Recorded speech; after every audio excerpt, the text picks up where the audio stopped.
Welcome back to the Skids and Giggles podcast. I am Pascal, chief instigator of the show and your host. I'm joined by my co-host and our resident engineer, the yin to my yang, the idler to my high pivot. Bryson, how's it going today, buddy? Hey, Pascal. Going good. How are you? I'm good. Thanks, bud.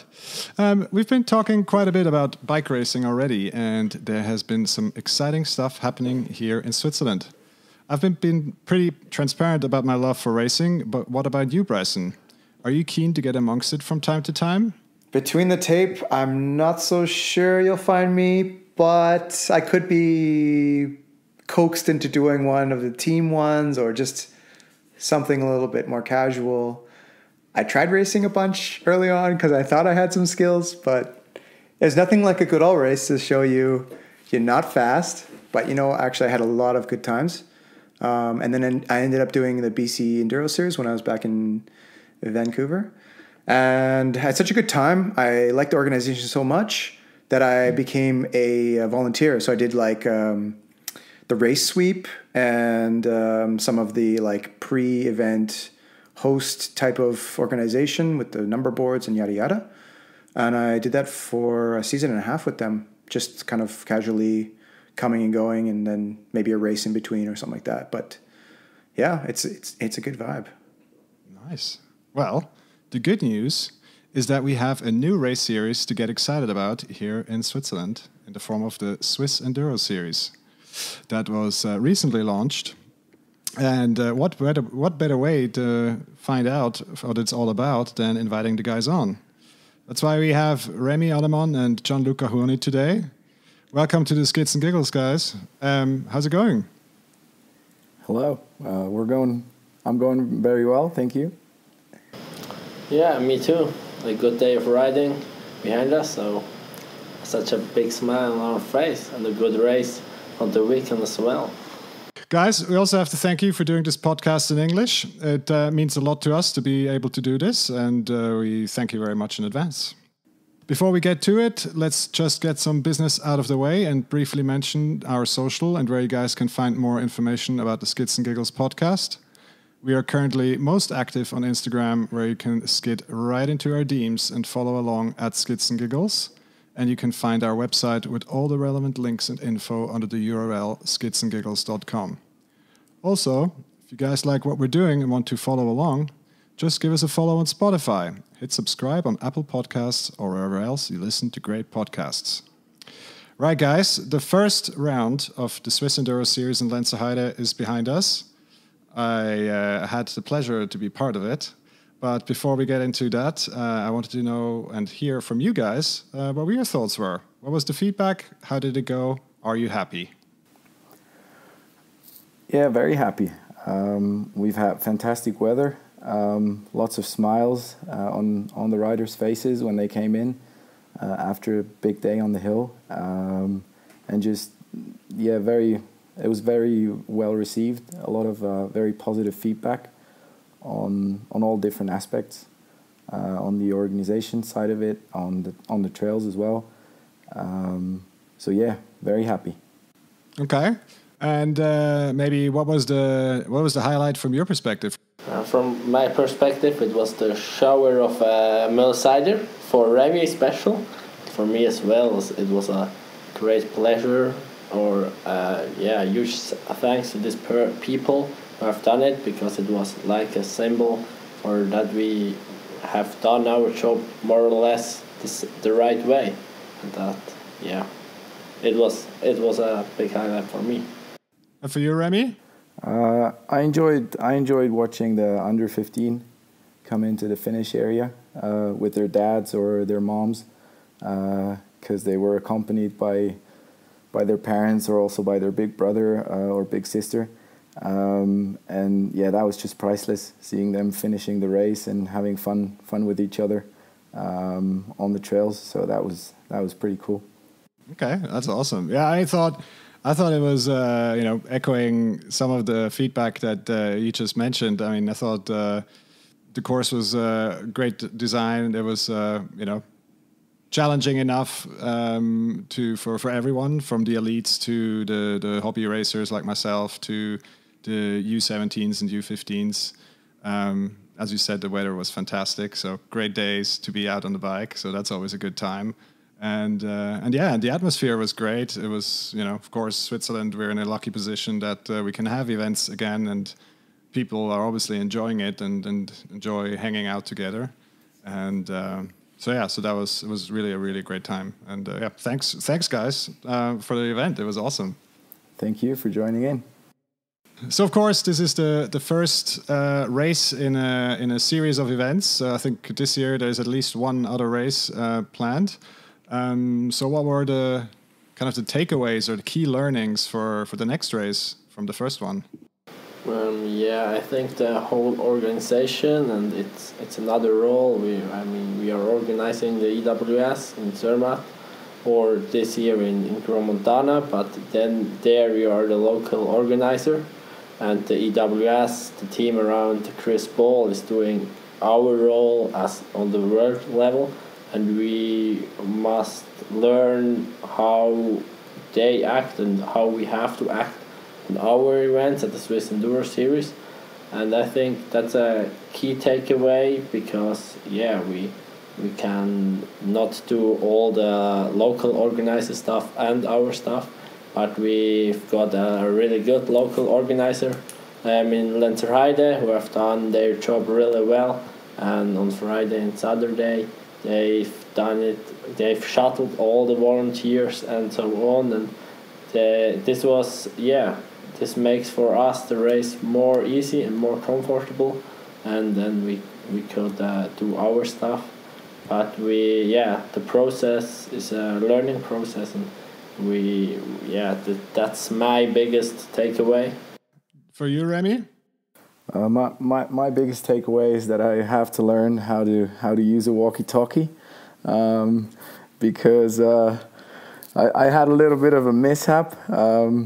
I was a forerunner, and I had to just ride all the trails before everyone came down to just make sure the tracks were all clear. I had to install the timing at the start and at the finish, and then right before doing stage 4, I pulled out my walkie-talkie and put it back into my backpack, but I've closed it too tight apparently, so I pressed the button, and so I blocked the channel for about 10 minutes with setting up the timing and riding down the stage. Talked to everybody on the way, of course, and everybody was able to hear what I was saying, and nobody was actually able to say the things they needed to have a good race. It's funny. We also have to say that stage 4 is down the Lenzerheide World Cup downhill track. So I assume all they were hearing on the channel was, oh my God, oh no, please don't crash. Oh shit. Oh shit. Wrong line. Yeah. I Oops, messed that I up did again. that actually. I taped stage 4, and I was pretty happy about 2 corners that were a bit weird and sketchy, and they got me as well. So I hit a tree on the way down, and was very vocal about it, and everybody was able to hear that. So yeah, that was my bad. There you go. It provided some entertainment for the rest of the crew. Definitely did. That's what you wanted. Pissed off Nick though as our race director, because he wasn't able to get through to everybody else. But sorry for that, Nick. Ah, well, former guest Nick, I'm sure he took it like a champ. So I guess it means you have a couple small takeaways you can implement immediately on the next race. Gian-Luca, maybe you have some small things that you think can implement onto the next race from the learnings of this weekend? Yeah, I think a small takeaway is that I learned how to tape, because I've taped one on stage 1. It was a really high-speed stage. There was a really small rock drop, 30 centimeters or so, and I've taped it like this, or like it would be smaller and smaller, or the line would be tighter and tighter.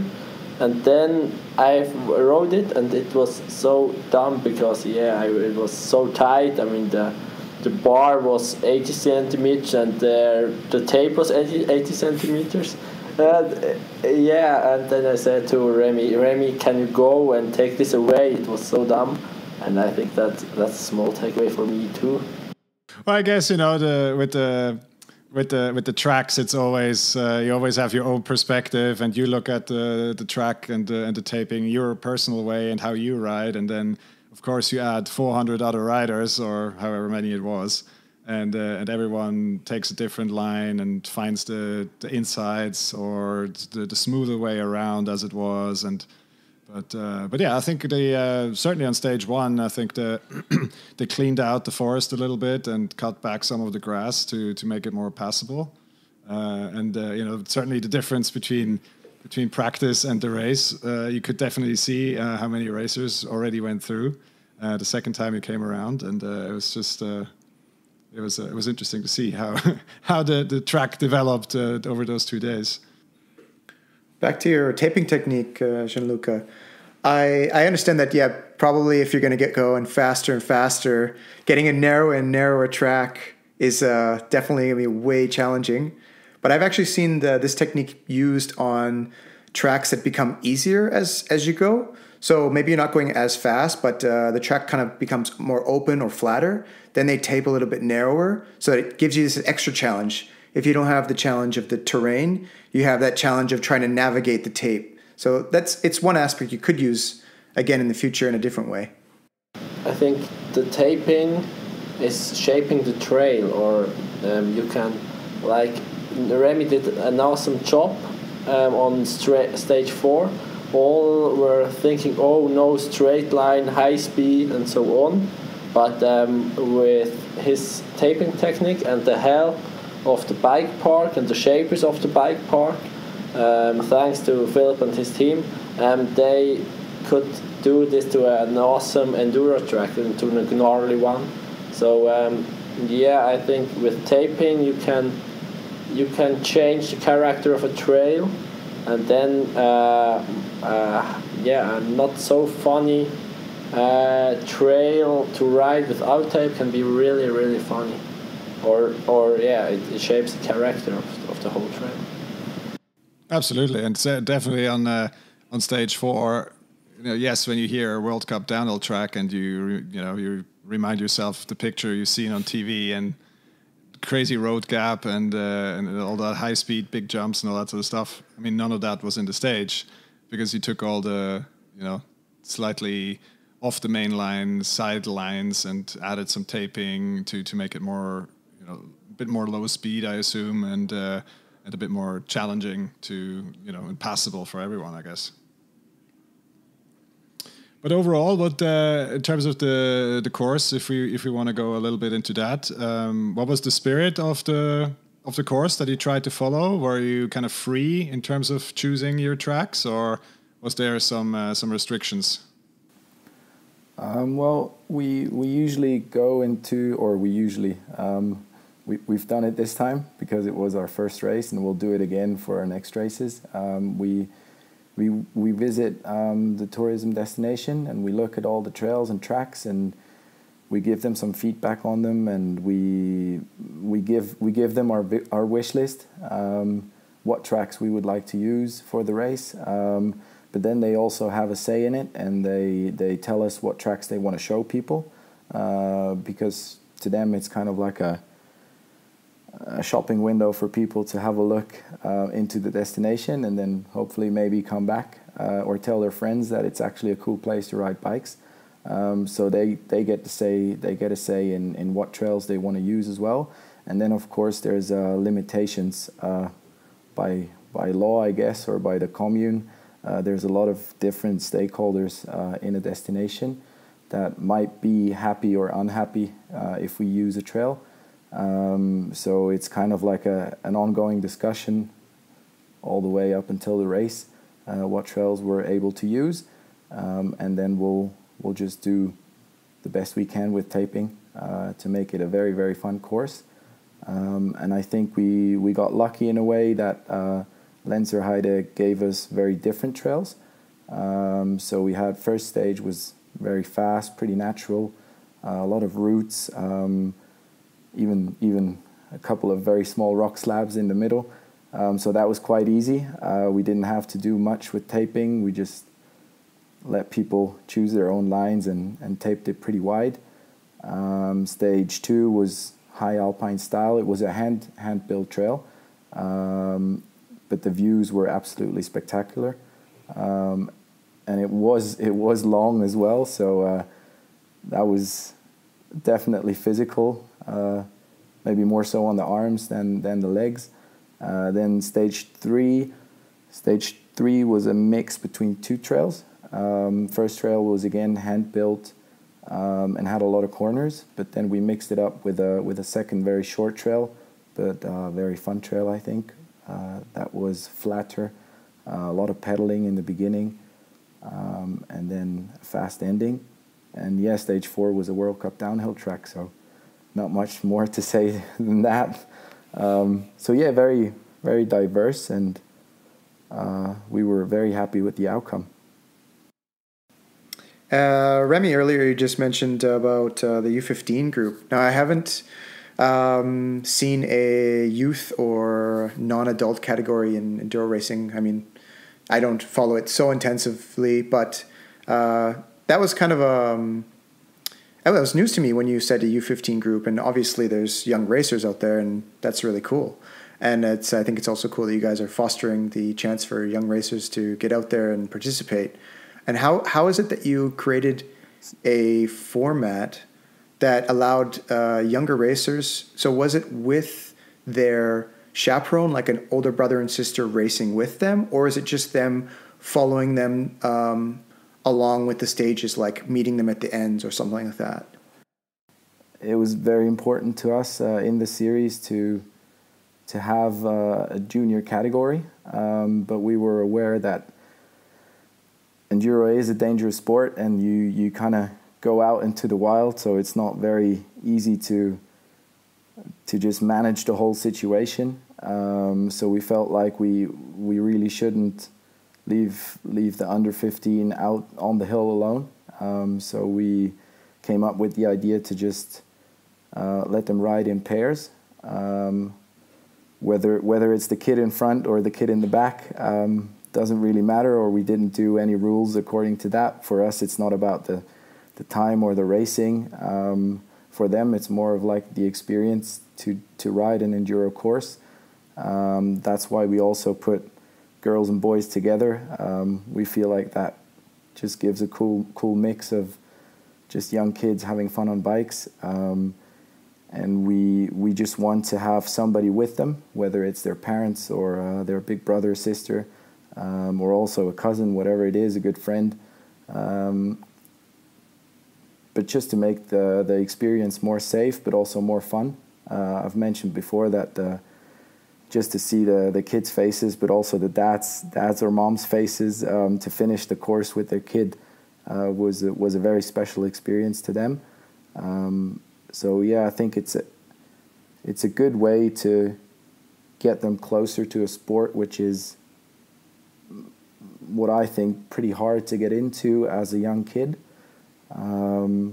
And we really want to lower that barrier to get into the sport and to give young kids a chance to get into it quite early, and then also maybe later on succeed better when they go up the ranks. It's a fantastic idea. Kudos to you guys. Thank you. Absolutely. Well, maybe I think that's a good segue. Let's back it up a little bit and talk about why you guys started the new race series in the first place. Of course, for enduro, there are a number of established event series here in Switzerland, as well as the surrounding countries. So I'm thinking of the Helvetii Cup or the Enduro Teams in Davos is another event. There's, of course, the French Cup series. There's, the Elsass Enduros, trail trophies, etc., etc. So why start with a new one? What was the idea? What's the spirit? Yeah, there's a couple of great races in Switzerland. I've raced most of them myself. I've raced Enduro 2, and I've raced the Helvetii Cup for a couple of years, and they're all fantastic events.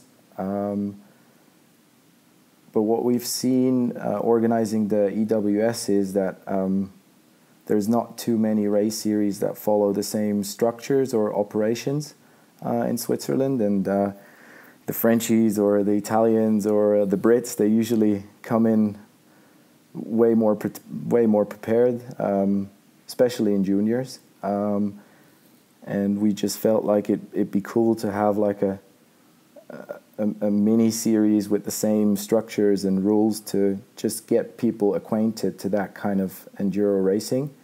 But also we felt like that there's, especially with Corona, that a lot of people are getting into bikes these days. And although there are great events, there aren't too many in Switzerland itself, especially in the German-speaking part of Switzerland or the Italian-speaking part of Switzerland. And I don't think all parents want to drive 3 or 4 hours to the next race with their kid, or even go to France or Italy. So what we wanted to do again here is to just lower the barrier for people to get into enduro racing. So yeah, we wanted to bring the races to them. And that's one of our main goals, to have races all over Switzerland, especially in the German-speaking part and in the Italian-speaking part, because we believe with the Helvetic Cup in the French-speaking part, we've got a great series in Switzerland where people can have their first race experiences. So yeah, that's basically why we started it. And we also felt like it would be good to have Swiss cycling with us, to just also implement structures of enduro within Swiss cycling, or with the help of Swiss cycling. Because as a racer myself, I still have a license, which is just a gravity license, and there's no enduro license, for example. So there's a lot of grassroots work, I think, that needs to be done in Switzerland within the sport of enduro. Yeah, I think it's awesome, right? Because we've just had the Olympics, and I think the Olympics were like one of the biggest testament to the development paths that are available in the other disciplines of mountain biking, namely cross country. I've grown up with this kind of development paths. I mean, those are the original development structures that were put in place in the 90s, and they're still around today. And I think we're seeing the fruits of that. Not that I'm part of it, but I'm just saying that a lot of the racers like Nino Schurter, Yolanda Neff, they came through these development programs and steps. And I think that's, certainly for Switzerland and gravity side of the sport, if you compare cross country with downhill or cross country with enduro, there's just no structure that brings you from, I would like to try an enduro and, have the same rules that maybe at some stage are applicable at a World Cup. But the only way I can get there is by traveling to the World Cup. So I think what you're doing is a very, very important step of, making enduro a bit more accessible to a much broader, user group, let's say, because you don't need to travel to Finale or Madeira or Tweed Valley or wherever it is, or Zermatt, which obviously for someone in Zurich is almost the same distance as getting to Finale Ligure. But it's an important step for the sport, I think, and a great sign of what's to come and the future of the sport. Yeah, and I mean the fundament, or there are so many young bikers around Switzerland. I mean, Profix Cup and Swiss Bike Cup, or all these local cross-country races makes an awesome job. There are so many races, but in the age of 14 or 15, there are not all willing to train so much, which you have to train for cross-country, because it's the uphill are really hard. So. But they like to ride down, and what are they doing? Okay, they go to a bike park, but more of them are like to riding more technical stuff and like to ride enduro, but yeah, they don't have the possibility to race. but they will go with their friends and they will send huge jumps. Probably, yeah, the level is so high. And I mean, at the weekend we saw Lasse Eschler.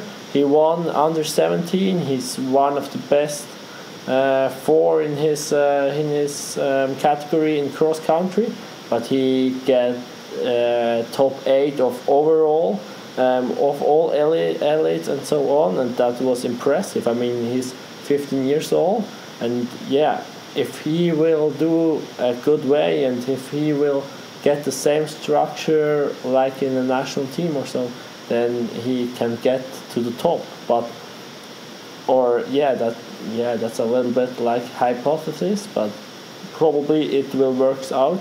But we've got so many riders who fall between the tapes. Yeah, no, absolutely. You risk losing them to some other sport, or or just never reaching the. Not saying that everyone needs to reach their full potential, but if someone has the the potential to be world class, then I think for every 10 riders that have the potential for world class, only 2 of them maybe have the motivation and drive to actually find their own way to the top, whereas the other 8 to probably need a little bit of help and a little bit of local support and a little bit of encouragement along the way. And of course, a series like yours could be that platform, and I sure hope so. You just launched with the first race in Lenzerheide. We just talked about it. What other destinations do you have on board? What is the general feedback from a destination that you approach? Are they all like, yeah, great, or now we're not interested in racing at all? What is kind of the experience there? We were very welcomed in all destinations that we approached.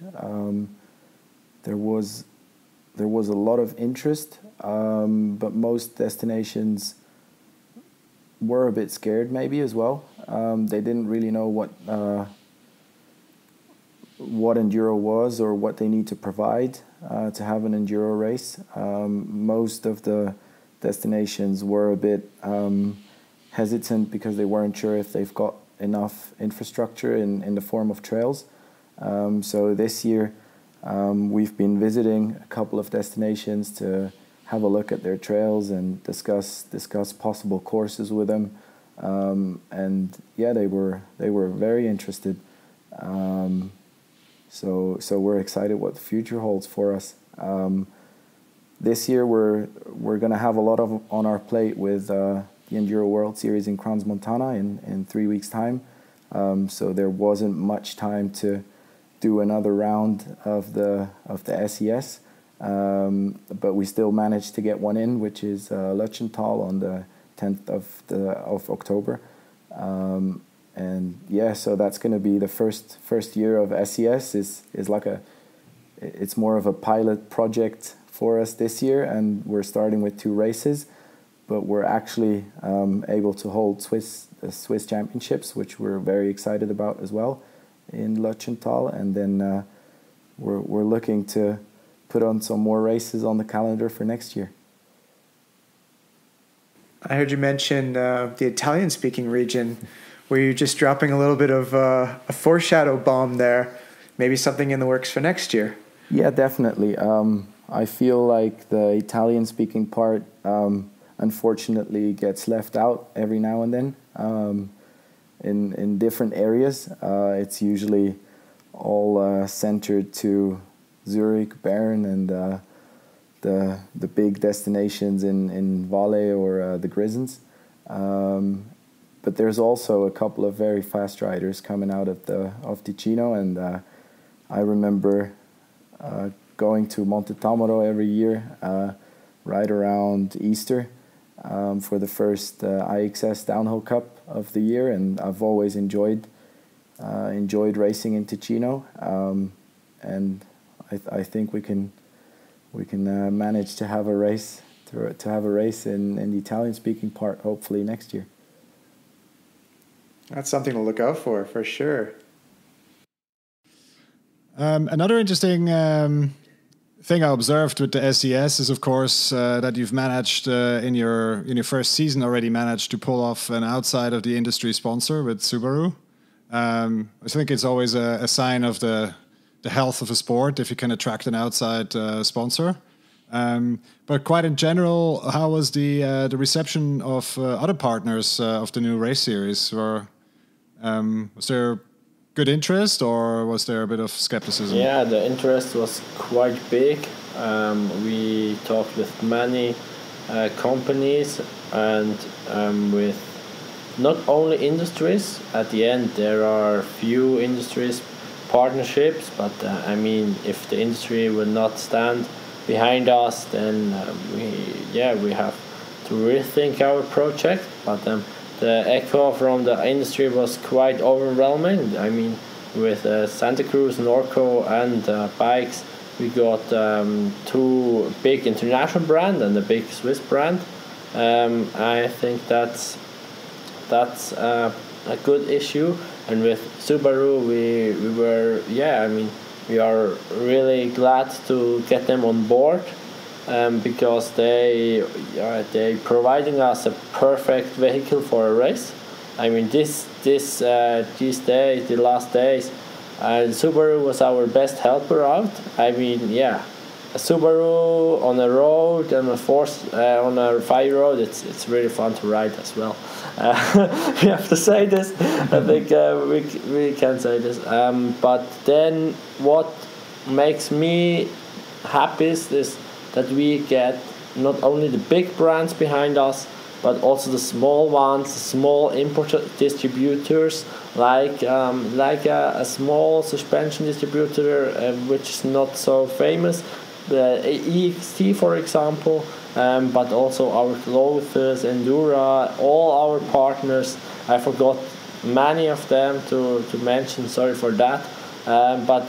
Yeah, they did an awesome job with us as well, or to working with us, and to be partner with them is really fun, and we can do really much on the content side, but they get us some freedom, and we appreciate it so much that we hope that next season the lineup will be the same, and hopefully a little bit more as well, because a series can only do with sponsors and partners. I mean, destinations and partners and the racers and volunteers, all this, and when they are working together, then it can be an awesome experience for the rider.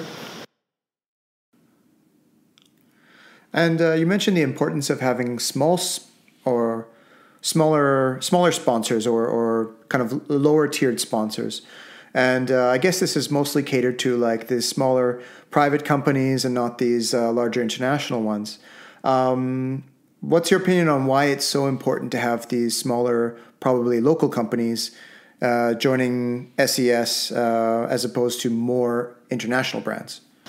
I think one important thing is the brand awareness of the brand Swiss Enduro Series, because we want to recognize not as the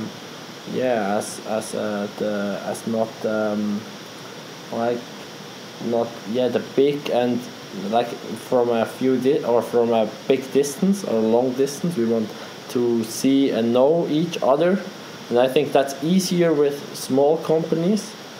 Because you can talk to them directly, you can call them, you can visit them, and if they will sit in the office in the UK or in the US, it will be more difficult to build up a relation. And the sponsor business or sponsorship business is a relation business. If you don't have the relation, you cannot build up good sponsorships. That's my approach.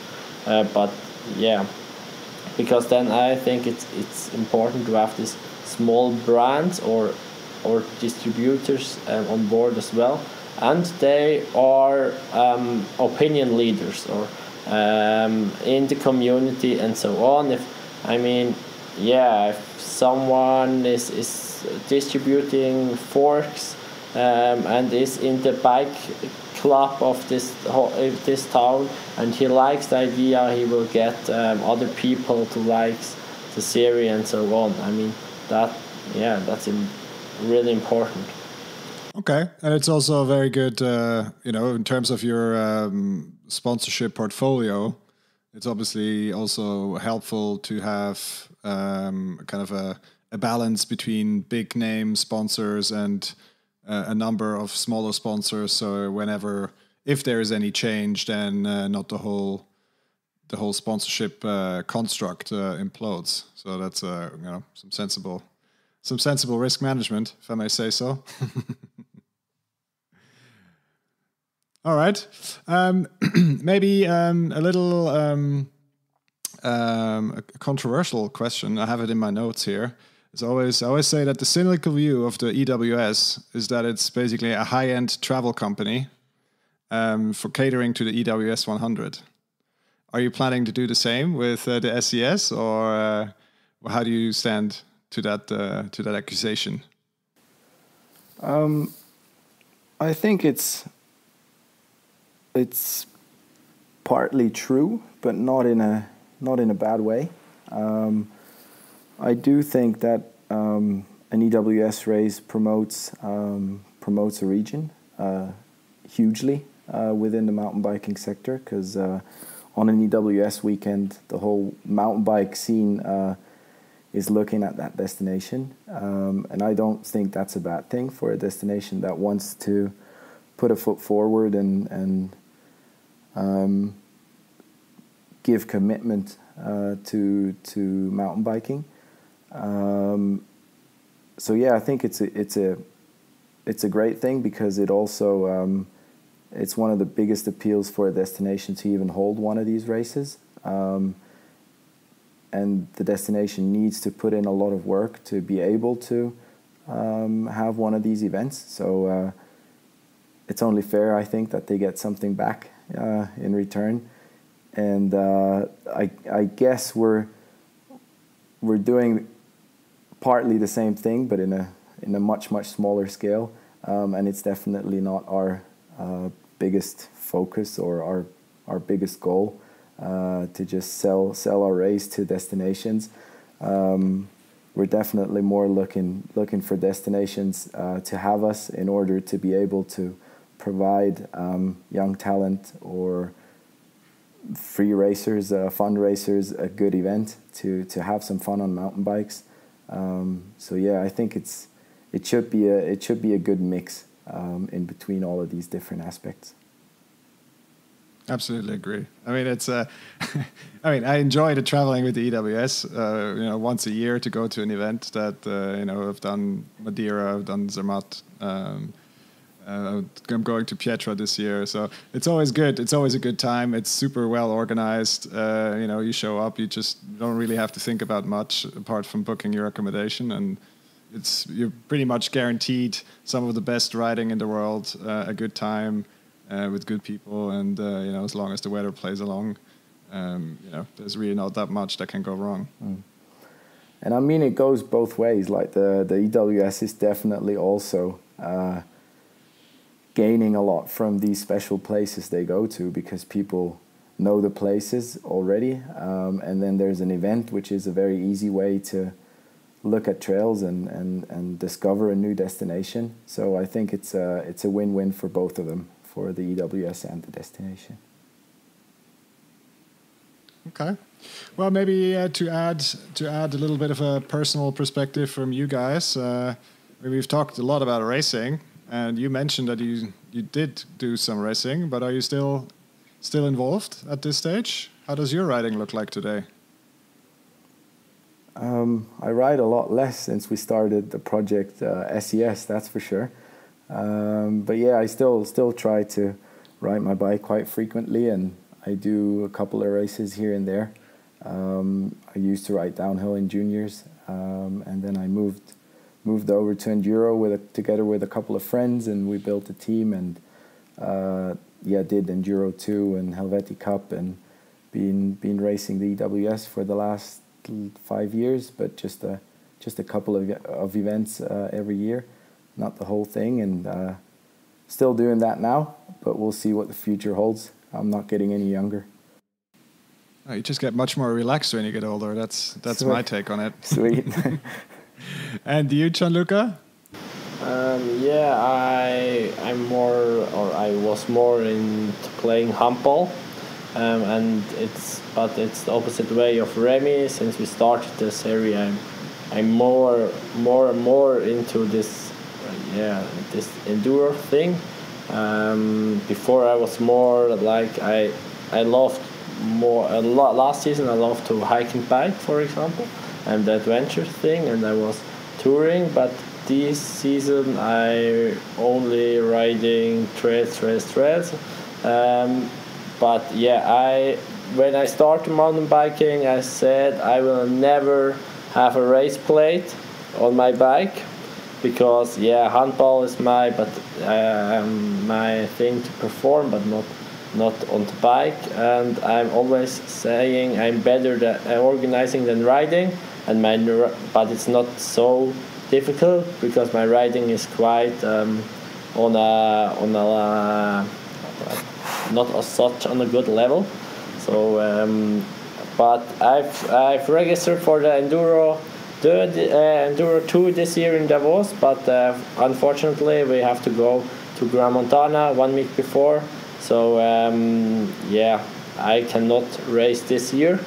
But we wanted to do a trip, Nick and me, because we cannot race in Davos to Romania to discover and so on. But unfortunately, then there is the race in Lötschental. So I will not race this year, but I think I have to next year. So 1 race per year, per experience how it is as a racer. And I mean that I think that's important to learn something on the viewpoint, because the last weekend I saw what I saw different things which are important for a racer, but I don't experience it, and that is like if I know how to swim but I cannot feel the water, so thing like that. Very good point. But we're a podcast about mountain biking in Switzerland, and we like to explore a little bit, just briefly, our favorite riding destinations, and we obviously try to ask all of our guests to shed some lights on their favorite trails and destinations. So, where do you like riding if you have a day to yourself on the trails? Just a day or a couple of weeks that I can fly off to some warmer places in winter. Well, maybe if you have 1 day, and then an alternative if you have 3 weeks. I think no place is like home, and I live in Biel, and I've always enjoyed riding at home. But then again, I've lived in the Engadin. And for the time I called the Engadin home, that was my favorite place to ride. So I guess it's more of what you make of it. And when you feel home and have a couple of buddies to ride with, it's always a good time. I guess that's why we all love it. I discovered my home trails in Thun since Corona, and in the Bernese Highlands there are some good trails. But Remy always told Bien is really good to ride, and I have to agree, it's not such a bad place to ride, and I hope I will come back and Remy will show me some more trails. But I love to ride as well in the Engadin, so I were 5 years every year, 1 or 2 weeks there. So but for me the experience on the bike is the most important thing. So today we were riding here in, I cannot say where, but we were riding the canton of Cruson, and the experience and the laugh and smiles on the bikes are more important than the place. It's like staying on the bike is so yeah, it gives me very much, and yeah, it's not all about the place. Yeah, definitely. Gian-Luca touched on the emotion there, and that's pretty much what hits my soft spot for mountain biking. I originally just started it because my best friend was like, "Hey, let's try mountain biking," and I thought, "Yeah, okay." But then it was like, "Oh, that's fun. You could do like a jump, and you get a little bit of adrenaline." But then coming alongside that is you're riding with your best friend, or you're riding with your good buddy, and you're making friends, and that feeling is what keeps me going to this day. So. Yeah, it's probably the main thing for me as well. And actually, yeah, Pascal, we just held Skids and Giggles alumni ride just a couple weekends ago. And the weather didn't play in our favor, but the amount of smiles did. So, I mean, I think it was a win. We did good. Yeah, it was a good one. It was indeed not dry. but it was the funny. I mean, if there's one funny takeaway from that is like we planned on doing 2 laps of this hill that is kind of one of our spots around here in Zurich.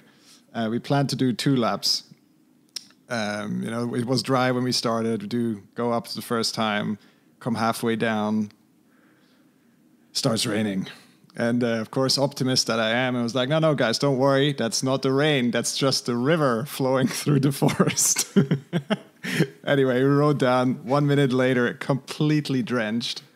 So we go to the cafe, have a little break, and then almost kind of that point where you say like, nah, come on, it's raining really hard. Let's not, let's just pack it in. It was a good ride. Let's have a coffee and then go home.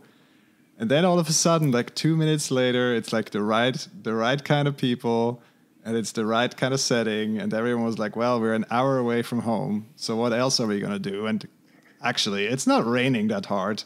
Bryson was the only one that didn't have a rain jacket, by the way. And then all of a sudden, I was like, well, maybe we should ride up again. And like, then 2 other guys were like, oh, yeah, actually, well, if you're going, then I'm coming too. And in the end, the whole group, turned around, put their rain jackets on, rode back up the hill again, and it was, as Bryson said, it was like one big laugh. And I think that's what it's all about, right? It's hanging out with friends, doing silly stuff, skids and such. And yeah, so then even the weather doesn't matter. Yeah, one more thing I wanted to say about this and the places and experiences is more or less the community. I was riding a long time more or less lonely, or I didn't know much people from the scene where I could ask. So I was riding lonely, but there were always people around who were helping or who were showing me trails or who were be there for a quick ride or a trail and so on. And that's one important thing.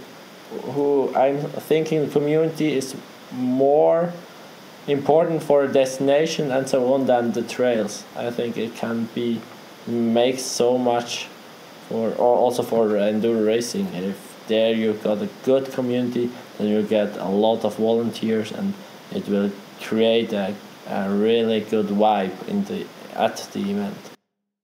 And speaking of volunteers, does the SES open their doors to volunteers, or is everybody a paid employee managing the course? Now we have to.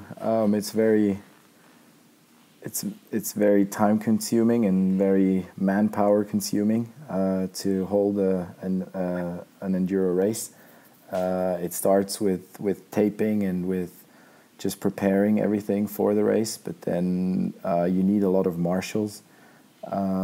And same as with our sponsors, without people helping us, this project wouldn't be possible in any way.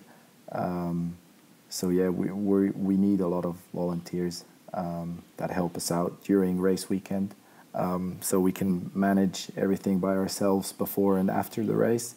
But on race day, it's just not enough to be 3 people. And we've been lucky enough in Zermatt and also at the SES this year with great people from the community that help out, that come out and an enormous amount of work on long days. So yeah, very helpful and grateful for it. Excellent. So anybody who just wants to throw their hat in the ring and log into the website and find the info to contact you guys. Exactly. Right on. So Lutschenthal locals, please apply. They've got a huge community, and we've been very impressed with the local organizing committee. It's 10 people that are just working very hard on creating a good event, and they've already sent us a list with loads of people that are coming out to help, and everybody's very excited for that weekend, sponsors included. We're looking forward to it. It's good. Well, we are getting towards the end of our time today, and we would like to close out the show with our now notorious, infamous, famous closeout questions, if that's okay. So maybe with question number one, Remy, tell us a little bit about the first bike that got you really stoked on riding. Oof. I still smile when I think about that thing. It was a white Specialized Enduro FSR from the years 2000. But I was very stoked on it because it was full suspension. It didn't have much, but it looked like a downhill bike. I ripped that thing to pieces. Couldn't do any jumps because it usually lost its back wheel because the axle wasn't really in one piece anymore. But that thing was mean. Nice. Gian-Luca, maybe imagine you are Harry Schedini and you're a bike magician extraordinaire. You can make riding a bike more awesome for everyone by the stroke of a magic dropper post. What would you do? I think I would look that the people are cannot more complaining when they are sitting on a bike, because I have to learn this. In the beginning there was always the material or the trail or something was not perfect. But then now, since I'm working with Nick is this guy, and he learned to me, look, when you are on the bike, no matter if it's only a fire road, to go straight, then enjoy it, enjoy the moment, and enjoy the experience. And I think that would be more. Today, all has to be perfect, but that's not possible. So I think it would be better if they cannot complain and enjoy the moment. Nice. Yeah. I like it. It's a good takeaway. So I can't really get it straight in my head. I know you guys are riding today, and I can't decide whether I want to hear the opinion of the first person point of view or the third person point of view, but maybe you both want to take a shot at it. So Remy, tell me, what makes Gian-Luca skid so good? My opinion of Gian-Luca skids. They're wild because he usually gets out of control. At least he did today, and I think that's the best feeling I get when you almost lose the back wheel, but then bring it back around. So that's what makes a skid exciting for me. How accurate is all of this, Gian-Luca? Yeah, that's accurate. Today I have the pleasure to ride with 3 really good riders, and it was, for me, it was like a little bit riding in paradise, because all these lines, and it was so playful, and to see them, and the last year I've met so many people who are riding so sick for me, and I can learn so much from them. But the skid there, I don't know how, but the end position under really, I think it was a big rock, and where I missed my glasses, and I have to took the light of the iPhone that I can. Sorry for the product placement, but it was an iPhone. Sorry for that. But to find my glasses, and all were cheering and all were looking for me. But yeah, that was, I don't know. I liked this ride. The conditions were not the best, but the community and the experience, and for me, to ride with so good riders and so funny people, make this day a good day. And my skid was one for the books. Yes, sounds like it. That was one big skid right into a cave. Nice. And we were definitely also cheering a bit because he was still alive. Because when we didn't see him anymore, hidden underneath that rock in the cave, we got a little bit frightened. But he made it out in one piece, and happy days. Good stuff. Well, guys, thanks again for your time. This is really, really cool. I know you're super busy, certainly after this weekend and with the EWS coming up. That was really interesting. I hope you had a good time too. If our listeners want to find out more about the Swiss Enduro series or about you guys, where can they find you? Where can they find more information? You can find us on Instagram at Swiss Enduro series, and then on swissenduro.ch. You can find more stuff, and you can register there for the race in Lötschental. And if you want to write us an email, you can do that, and you can write us at contact@bikemedia.ch. Or you will come to Biel or Thun and have a ride with us. Oh, sweet. Oh. We might take you up on that. Yeah, love invitations. All right, guys. That was awesome. Thanks again. And I hope to see you soon again. So latest in Lötschental. And until then, ciao. Ciao. Thank you. Thanks for having us. Ciao. See you guys.